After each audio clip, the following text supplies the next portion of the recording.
Well, if you haven't filed your taxes yet, now is the time. The deadline is coming up tomorrow, which is why Jackson Hewitt's Chief Tax Information Officer, Mark Steber, joined me on Zoom for some expert advice for you last-minute filers. That includes me, by the way. He started telling me that if you owe, you must send money by tomorrow, even if you're filing for an extension.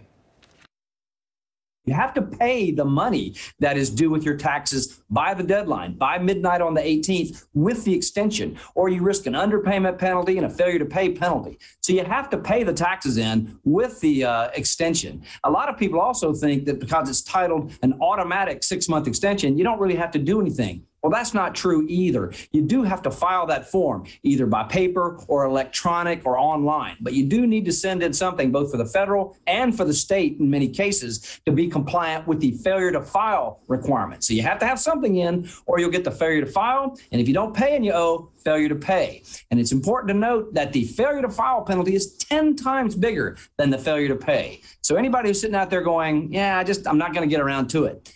Get around to it or risk penalties and interest and fees to clean all that up.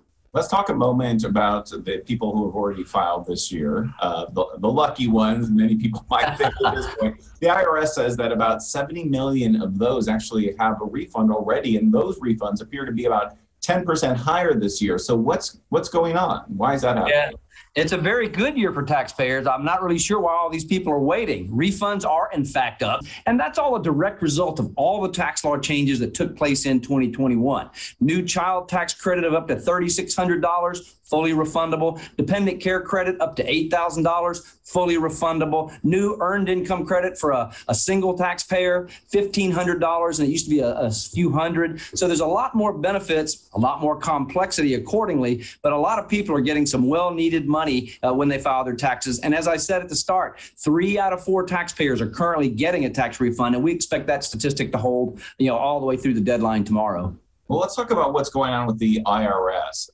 They appear to be short-staffed again this year, and refunds are taking more time. Is that what you're seeing? We're seeing a great many people fund very quickly, 21 days, even with the IRS challenges, provided they electronically file and electronically deposit that refund, and all of the data is accurate. No guessing, no estimating, no guesstimating. No, I kind of remember that number. It has to be accurate because the IRS matches it. And if all 3 of those work, accurate, electronic file, and electronic refund, 2 weeks to 21 days for 9 out of 10 people.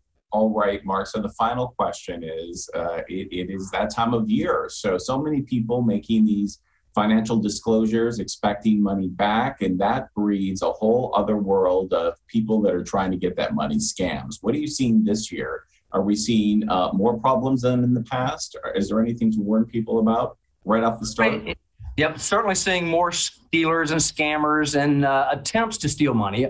Good news is most Americans have gotten a bit wiser. Most taxpayers are a little more savvy, and certainly the IRS has gotten it better at stopping identity theft tax refund fraud. 2 things to keep in mind. The IRS never calls. They do not email. So if you're getting a phone call or an email from the IRS, take that down to your closest tax friend, even at Jackson Hewitt. Ask them to look at it. They'll debunk it very quickly. But do not give your personal information out for any reason related to your income taxes unless you have placed a call, unless you have placed a message and gotten one of those, courtesy, we'll call you backs. Absent that, it will not be from a federal authority. It will not be from a state authority looking to help you with your taxes. It will be a bad guy trying to steal your money. Well, you can tell from all of Mark's energy that they are ready for those last-minute filers. So call someone now if you need help. Again, Mike said to make sure you do not file a paper return and that you file electronically. As Mark mentioned, it will help you get your refund faster and lessen the chance of being scammed.